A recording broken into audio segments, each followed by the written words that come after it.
Welcome everyone to a special edition of The Lead, where we are at 97 Pexland Road, which is a 19-acre estate in Greenwich, Connecticut, custom built for the current owner to exacting standards and featuring a huge amount of garaging for the avid car collector, where we'll be hosting our interview with Louise, Rob, and Chris. The house also features a large pool house, guest house, and one of the most impressive primary suites I've ever seen. I am really fortunate to be here with some very special guests.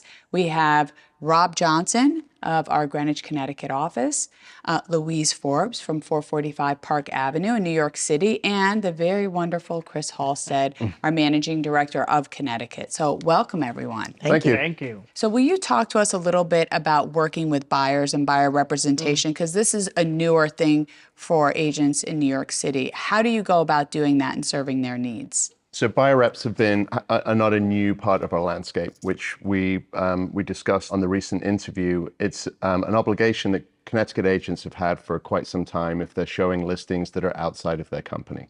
So if you're looking to fully service your client, you want to be able to show them everything that's available on and off the market, and give them the broadest amount of options possible. To do that, we need a buyer rep, which could be very flexible in its nature, but it could be anything from one house on one day to 1 year in the whole state and everything in between. For a lot of my buyer reps, they'll just focus on Greenwich. If someone needs help in other towns, I prefer them to be represented by experts in those markets. And I like to have them for at least 6 months, but it's really a case-by-case situation. Got it, thank you. And Louise, I know it's a newer happening for us in New York that we are going to have buyer representation forms, exclusive, so to speak. How do you best work with your buyers? You know, I think that, for me, my business, sort of attracting buyers came out of just not really having listing back in the day and being a listing agent. However, for the urban markets, it is certainly, we're delayed in our process. We don't have a quote unquote MLS. We have REBNY, and it's a cooperating, but I think that we are finding today there's an evolution in our market. So, it doesn't, that transparency has always been there. We just are formalizing it. And I think in vertical markets that are, very different and don't have these formal MLSs, you, like me, I would refer my clients to you because you're the expert in Greenwich, which I also believe that there are opportunities for us to collaborate together on New York markets with the Connecticut market. But I will say that has been based on a foundation of transparency and also educating. Yeah. All right. So, Chris, because you used to be a real estate agent in New York City, you live in Connecticut, and now you're a managing director in Connecticut. Talk to us a little bit about what you're seeing regarding Connecticut and New York with buyers representation. Sure. Well, I mean, I know obviously the form is new in New York, and it will be something that agents have to get used to using. And in Connecticut, it's been in practice for some 20 odd years. But what's different now is obviously the form will include compensation. So I think our agents, even though they're used to getting people to sign the buyer rep form, will have to figure out how to articulate what their worth is in the conversation. And I think the same will go for New York. So to me, almost what I think is going to have to happen in both markets is this is now, in my opinion, actually not a bad thing, that you as a buyer's agent will have to treat your buyers almost as if they're sellers, and you're going to pitch to them before you take them out on what your value is. And I think understanding what your value is, and every agent at Brown Harris has that value, is so important to this transaction. And just being able to explain it and why you're worth what you're worth will help everybody so much. And it's not a conversation, Rob said this before, that you should be afraid of. It's one that, again, this is what you do, and that's why you're worth what you're worth, and you should embrace it and do it soon in the process. Yes. Such a great point. So, Rob, talk to us, because you have such a fluency with this. You work with buyers, you have them sign the forms.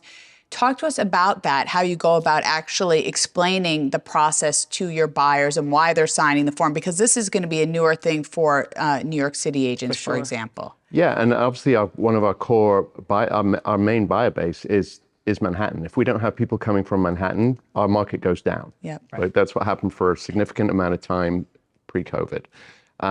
So we're dealing with our clients are used to, like the New York agents, are used to not being asked to do this as well. So this is a new thing for some of the buyers. It always has been. Why do I need to sign that? So the explanation in the past has been, this is the rules which we operate in within Connecticut. Now it's, I guess, a slightly easier conversation because it's going to be across the country. Right. But really, it's not. Fundamentally, it's about being able to confidently explain your worth in the process and how you run your business, and it gives you a great opportunity to do that.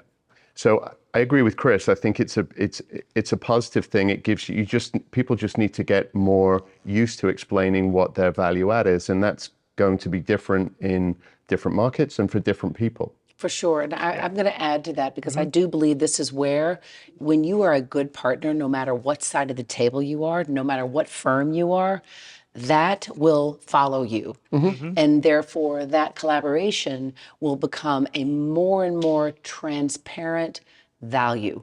I know for a fact that I can bring value to the reputation I carry to throughout the industry when my buyers need to find something in a market when there's nothing. Right. Yeah, that makes it, the backdrop to these conversations, the market conditions that we have make it timely to have more of these conversations, frankly. Sure. We're in historically a very low inventory environment, which not going to change. Which causes buyers to behave sometimes in ways which mean that we are more in need of buyer reps than we ever have been. Definitely. For sure. Markets come and go, but I think it's actually a good timing to institute this as a policy for that reason alone. The current market conditions create in some people and they feel like they're underserved unless they're speaking to multiple agents. It creates very muddy environments between brokers and clients when they're on their search. Buyer reps cut that out.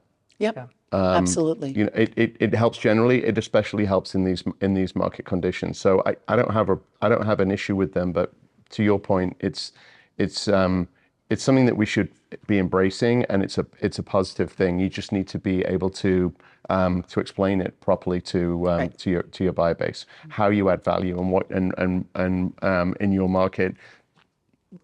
Use anecdotes, factual stories. Use your experience to parlay that to buyers to make them understand that you're their partner in this road, but also that you run a business and that you're confident in your own abilities. That's of course.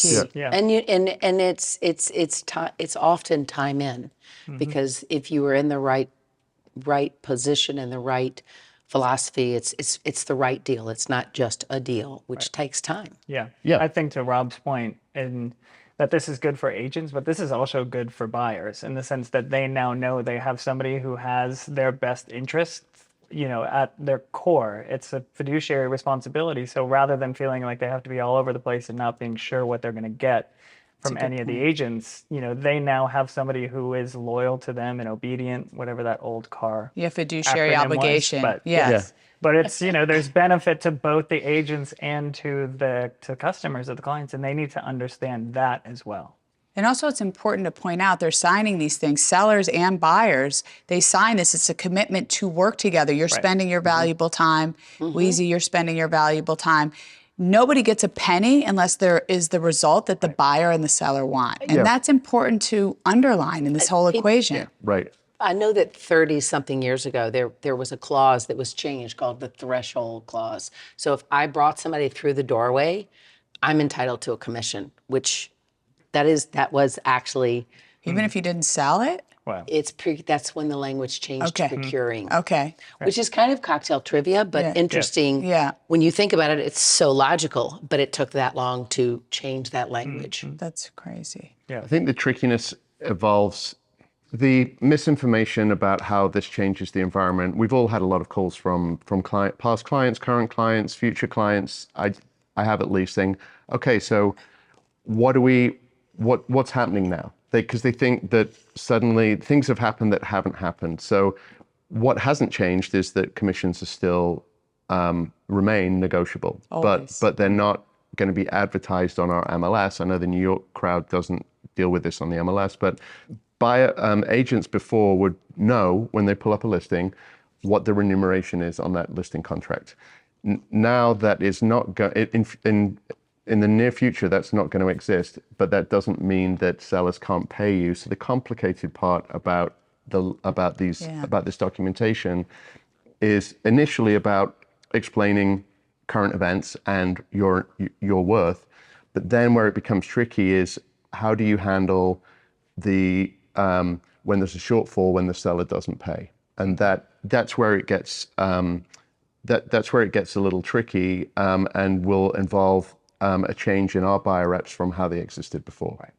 Well, there is in the MLS, will have offers of concession. That will be a piece, right? A concession, which is different, and you can negotiate or work out the commission set up outside of the MLS, right? That's still going to be that. Can't call it a commission specifically. I'm sorry. Yes, excuse me. I mean, I haven't seen the language yet. amended language yet, but I presume and hope that it would be along the lines of your buyer is going to play second fiddle to any seller commission, and it will, if it doesn't exist, will end up being a total of X. Got it. So they do you know think- worst case scenario. Yeah. Yes. Because what's going to change for us is it was pretty black and white before. Everything had a cooperating agent's commission on it. The off-market stuff got a little trickier sometimes, but not very often. It was pretty unusual to find a seller that wasn't paying commission, and that could well not be the case going forward. I think, at least for the short to medium term, a lot of sellers will make a decision to still do that to embrace a larger client, a buyer base, but slightly different topic. But I think what we're going to have going forward is our buyer reps are going to basically ensure that there's a top-up amount or an amount if that commission isn't given by the seller. I mean, it's not complicated, but that's the difference. Right, and I think at least in New York, what they're planning to do is through the RLS, which is where we have the information about the listings, is each firm will have the percentage of what they're offering for compensation on their website. Right. So even though it's not in the system, you can see it on the website if you're going to show a listing, or you can send an email to the agent that you're going to meet or make an appointment with and ask them, like, what is the compensation that you are offering from your seller? I mean, you're just going to have to do business a little bit differently. Yeah, it's unusual to be in a situation where the availability of information, which apparently is meant to be client-focused based, is now less available than it was before. Right. It's But without commenting on that anymore, that's what we're dealing with. So let's deal with it and figure out the best way possible. So that the consumer has the transparency that they need and deserve. Yeah, exactly. So no matter whether you're the client of the seller or the buyer, and in this case, we were talking about the buyer. Right. Yeah. All right, so I want to shift now and talk about the seller. So, and Louise, you and I were just talking about this. How do you go about when a seller, is reading all the news and says to you, "Hey, it looks like I don't have to pay this, or can I pay that?" How do you talk to your seller about what's the best way to proceed in this environment? It's always the same sort of, you get what you pay for, meaning from a service standpoint, I am certain out of the 1 million brokers in New York City, somebody would be willing to take a listing, especially if it's a $6 million listing, for less than what the traditional successful agent has earned through their tenure of success. Yep. So I am up against this. I discussed this with you earlier with a seller. It's like, well, I think I only want to pay half of what I've paid in the past and I'm not even going to pay a buyer. They can figure that out. And I was like, I'm not quite sure who you think your audience is. Right. But I have no problem, as I've done multiple transactions with this family, putting skin in the game. But we are entitled to have a service that we are earning, and that's through, $6 billion worth of successful transactions. So I think that is also articulating and understanding who's on the other side of the table and what they think they understand about this law. Because to me, it is not about a seller. I guess it is. I guess it could still be a negotiating point. But I think that you're going to have you're going to be creating a smaller audience of a successful transaction. Yeah, as I'm sure Louise has signed up a number of listings since this news started filtering through. And I haven't had a seller yet who wants to put a listing on and not offer any commission. I fully expect that to change, but and it's not because I'm persuading them otherwise. I'm just giving them general facts. Sure. And I strongly believe that to optimize your buyer base, especially while information is still sort of filtering through to agents, you're better off offering some type of compensation to keep your audience as broad as possible. Yeah. But if they choose not to, then that's fine too. But it's our job to advise them on what's going to give them the best chance of success. And I strongly believe right now that's still the case. That might change, but you can only do what you do in the real time. Yeah. So it's definitely. There's definitely a presumption, like your client said, okay, well, we're off the hook now. Yeah. I'm like, well, you can be. You always were, actually, but if that's how you look at it, but it's not necessarily the best course of action for you right now to do that, but it's up to you. Yeah, exactly. And I think that it's also, taking this position of like, well, I know you may not want to do this and I'll find somebody else to do it. It is really not being reactive to that, but also informative and saying, listen, here's the value. This is what my success rate has been for you personally, but also across the market. And the educational portion for a seller is just as valuable as it is for the educational process for the buyer. And who we partner on the other side matters. Yeah, I use two stories currently when this comes up. So one is a deal that I did last year with my own buyer who wanted to buy something off market where the seller wasn't paying a buyer commission before he listed it. And I'll use the facts of this story to educate sellers on how that became a good deal for my buyer. And a lot of agents, when they realized that they had to get the commission from their buyer on that particular house, didn't want to deal with it. It was out of their comfort zone, and they didn't show it. Yeah. No, they didn't show it, and they were waiting for it to come on because they thought other agents would react like that. My buyer, I explained the situation to my buyer, who said, "Well, it's just a net number. If I pay you, who cares? Who cares? I'll just factor it into the offer." And I know definitively after that deal was signed from the listing agent that there was a reluctance to show it from other agents because of that. So it can be a competitive advantage. It doesn't help. That story helps to educate sellers on maybe you should consider offering some. And then the other thing is, I just listed my own house. I'm putting a 2.5% commission to buyers on it. Because I don't want to have those conversations or have it. I feel like I would limit my buyer base with, especially some of the, there are some agents that are still uncomfortable with that scenario. And they're not armed with the experience to be able to suggest that their offers reflect that. And sometimes, unfortunately or fortunately, some of the best buyers could be represented by agents who might be taking a little bit of a back foot in their career, or they're just not comfortable having those conversations and thinking about it, and they're uncomfortable asking their buyer about it. So they'll kind of like shy away from that as an option, and all of which is out of my control as a seller and as an agent.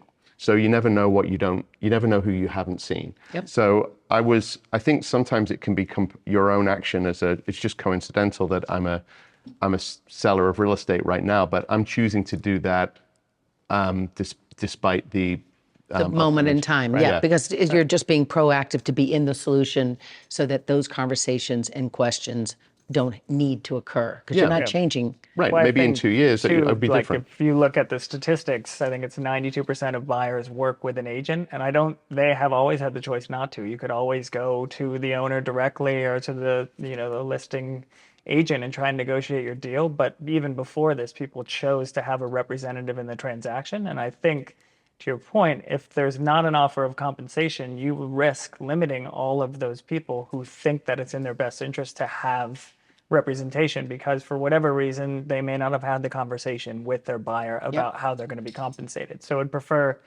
not to show the listing at all because it's awkward or whatever it may be. So I think the statistics show people want that representation.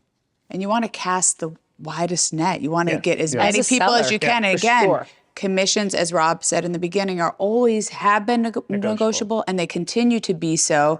And you put that in there, and it's what you're working with. You want to inspire everybody to come and see the property. And you want buyers agents to bring their buyers. You want everyone to show up. And so I think Rob is the prime example because you're selling your home and you're offering 2.5% because you want to cast a wide net. Right. So. To the same circumstance, a buyer can still come. That 8% can still come and say, "Listen, I don't have a broker. I would like to offer you the asking price minus the 3%." And that's a business decision that buyer can advocate for themselves. Right. And as an agent representing the seller, we still represent those things exactly as they are. Yep. It's really a case-by-case situation too, because listing agents are going to respond differently to that approach. If that house is selling in the first weekend with 10 offers versus if it's been on for a year and they need to, it's really case by case. So that doesn't mean that, I'm not saying that people don't have flexibility to do whatever they want. They do, but it's, the agent can again in that situation add value in both of those situations, and it's our job to help explain that. Sure, and partner transparently with whoever's on the other side of the table. Right. For sure.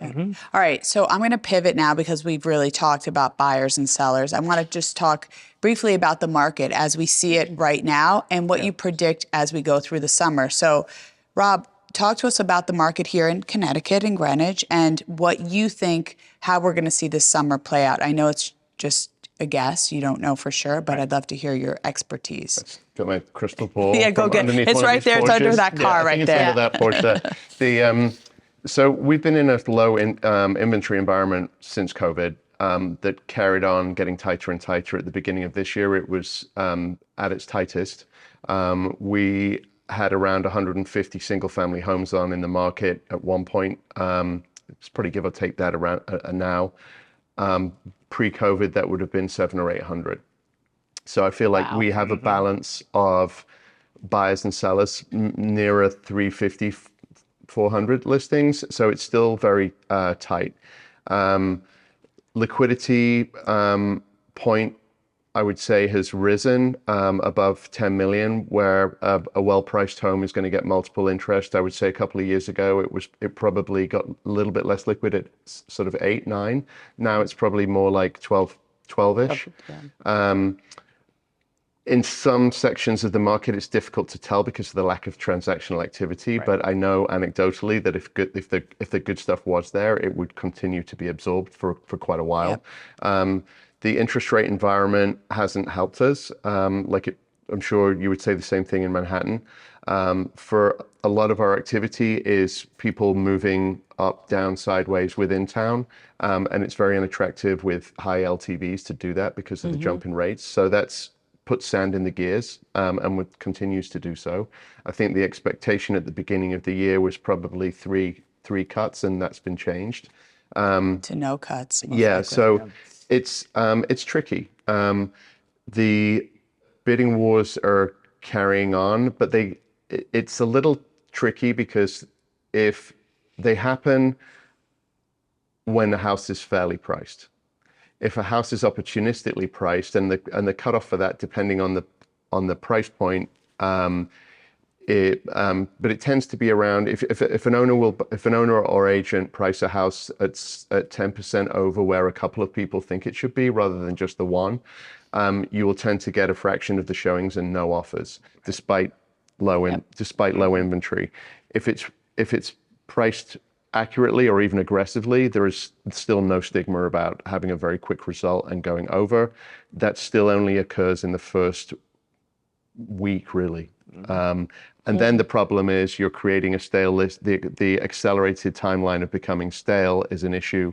If you're hanging around after 6 or 7 weeks, especially the younger buyer base will be questioning what's wrong with the house, which before used to be, could take significantly longer. There was an expectation level that, it's been on for 6 months, they just haven't been able to find a buyer. You get punished for that a little bit more now. And so that's where we are now. I think it's going to take a while to work out of that low inventory environment. I think it's organic and will come over time. There isn't a magic key. No to that. catalyst anyway to get to change your inventory levels and connect. I don't see on the small chance of election years are obviously tricky. So we're kind of running into that. But I think that aside, it will take a macro negative event to take the wind out of this, which no one really wants in a broader sense anyway. If that happens, beware buyer vengeance. It will be quick and it will be mean. Okay. So all right. There you go. Buyers cannot wait to sock it to sellers right now. Yeah. That is really in the funny. same way that was reversed in 2017, 18. Actually, 19 had a great year because there was you could cross a lot of business. There was an acceptance from both sides that we were. That's where you have supply and demand intersect, and that's when you have a healthy, nice market that's fluid. Yeah, the prices weren't great, but there was a lot of there was an acceptance of where the market was. The volume at that of time. transactions, and, for sure. It washed well. We're not there. As an agent, we all wish there was a little bit more balance in the market. It's extremely. I'm very empathetic towards buyers, but it's very tough and stressful for them at the moment, and it often requires a reasonably long-term relationship to get them through that process and be comfortable enough to pay current levels of pricing. Not always, but sometimes. Sometimes. Yeah. Louise, what about you? Let's talk a little bit about. Do I really have to follow that? I know. I mean, it's a lot of good info there. Yes. Well, our market is, that roadmap is not quite as clear as yours. Right. And we have, so many different sectors are operating a little bit differently. And, I told Bess, I think we did 32 transactions in the first quarter. Oh, wow, that's crazy. Like $90 million. And that is not apparently what everybody else is happening. Yeah. And I'd love to think it's because I'm brilliant, but I think it is more because... It's a bit of that. No, but I think a lot of it is really about that education and patience and understanding my clients as buyers, what's right for one person is not right for another person, and being patient. And so we've been being patient since during COVID, because again, people in New York were waiting for the shoe to fall off, that it never did. Right. There was a pause. We don't have collapses or freezes like a house that's been on the market for 5 years in Connecticut or at some point. And unless there's something wrong with it. But our sectors are really different. And we always have to remember that unlike other markets across the nation, New York is a city of renters. So 66% of all of the city are renters, and we only have a 6% investor rate. Mm-hmm. So that's a pretty powerful stat. Yeah. So there's a wealth preservation that there's a luxury to that, and there's also a higher risk ability. Like I can take a plunge when it's the heart of darkness around me and know I'm okay if I'm buying a townhouse in the West Village. And, so I think that those are antidotes of the market that is different than in Palm Beach or in Connecticut. Or the Hamptons, which is a much more... And that's a secondary market. Yes, exactly. So it's very different. Again, Our market is so efficient that if you are $50,000 priced incorrectly, even for some 3 bedrooms, you're not getting offers.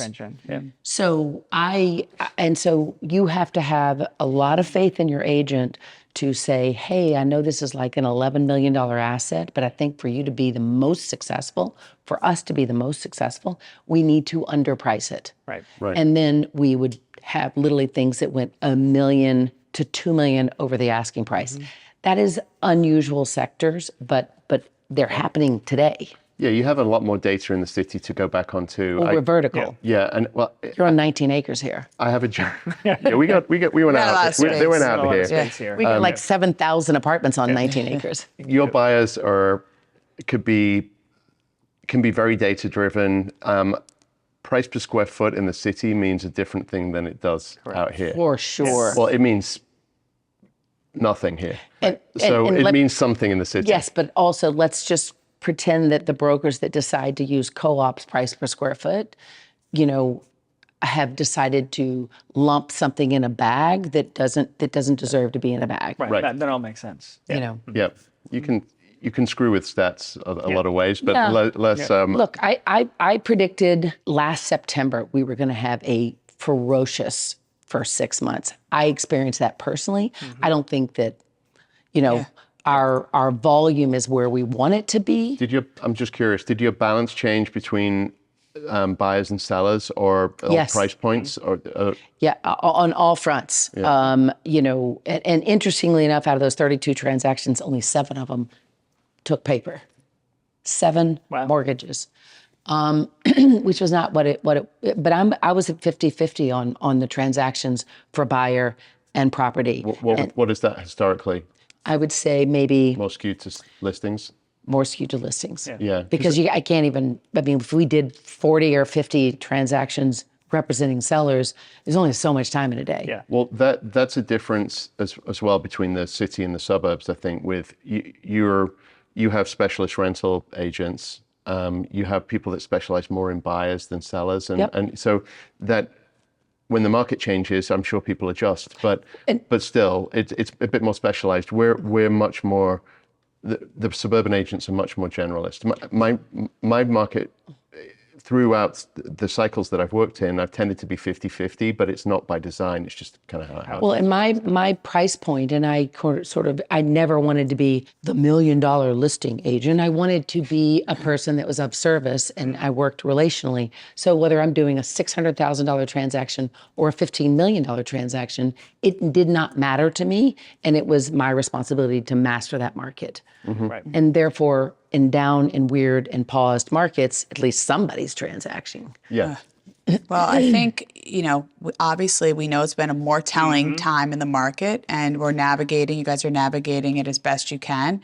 So based on what you're saying, Rob, we don't know this summer what will be, probably more of this, what we have right now, lack of inventory. It'll carry on the same. We tend to slow down a little bit after. It varies on our submarkets, but we slow down a little bit after July 4th, only because the school-sensitive crowd can't get moved in time before school if they're coming from out of town. I think you're really at the golf course, but okay. Like a stand. Like to be. But there is still plenty of activity. I don't see the market changing over summer, though. I see it kind of being Chugging. Just the Chugging same. along. The fall markets always become are much less predictable, I think, for us. The timeline of the year is pretty consistent in spring, summer. July 4th comes down a little bit, but still the buyers that are around after July 4th tend to pay very good numbers, but there are less of them. And then the fall market varies a lot, and it's not consistent to the quality, to the pricing in the market. I've had really busy fall markets where the prices kind of suck, and I've had quiet markets when prices are high. So we normally get a small influx after Labor Day of new stuff, and sometimes it comes and goes in a month, and other times I'm busy right through to Christmas. So it's a bit more unpredictable, I think. But then with the election coming on, then that's I think our people market get very personal. No, they do. So, they do. Uncertainty is not good for markets as a whole. And so not knowing creates people's pause or stress in the market. Yeah, I think that there are going to be less New Yorkers who are doing something within the city waiting long. I think they're not going to have the election. Like, I'll wait. I've had one person out of the hundreds of showings a week say, I'm going to wait till the election. I think that To it's do gonna, what? To sell or transact. to transact, whether it's selling or buying. Got it. And I would say that my personal book of business today are focused on getting themselves settled and their family, and that if interest rates actually pull back in December, then they'll rethink how they handle that. Yeah, I think with the political climate, there is always the opportunity for there to be an impact, but we have such little inventory here that if we do get what would be a traditional fall bump and inventory comes on, that the buyers won't have a choice other than to be in the market. So even if the interest rates are where they are, if we get a dip in September, who knows? I think we have so few options to choose from that people will come to the table because they've been waiting for however many months. Well, the market is there to serve you, serve your circumstances, right? It's not there to instruct you. You have to decide what's the right thing for you, because it's always going to be bear, bull, whatever's going on. So, well, this has been wonderful. And this home is gorgeous, Rob. Thank you for having us here with these incredible cars behind us. Can we drive one of these out? Yeah, these are giveaways. These are actually. giveaways for everybody. Everybody take a car. That one. Thank you, guys. Thank Take you. care. Thanks. Thanks.